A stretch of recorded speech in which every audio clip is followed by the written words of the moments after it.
As we saw in the lesson, if we have a population that's maybe represented here by this distribution, if we have a population and we select different samples from that population, maybe of all the same size, but if we take sample 1, it might look like this, and if we take sample 2, it might be represented by something that looks like this, and sample 3 and 4, etc.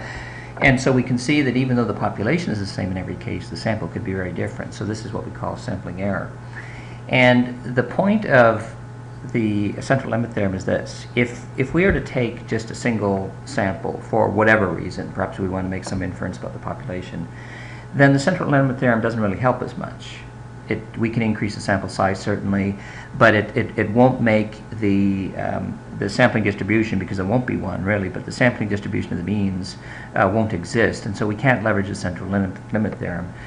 So where do we really leverage the simple limit theorem? Well, it's contained here. If we repeatedly take independent random samples, maybe of the same size from any population, then when n is sufficiently large, the distribution of the sample means will be approximately normal, and it's based on that we can then leverage the tools associated with analyzing normally distributed data and make predictions about that process.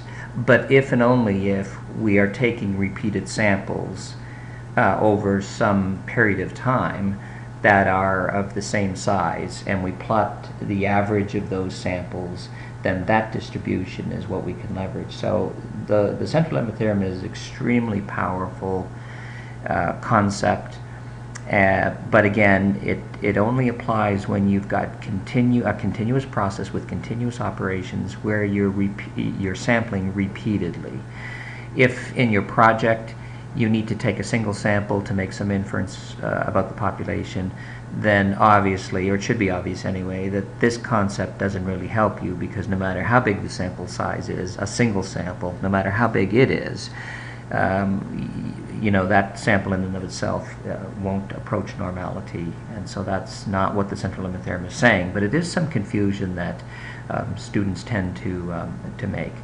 So that's the central limit theorem. This has been a short module, but a very, very important one, and it's good to have a solid foundation in why taking repeated samples and plotting the mean of those repeated samples is so important in being able to characterize the behavior of an otherwise not normally distributed population, say, or even a distributed population.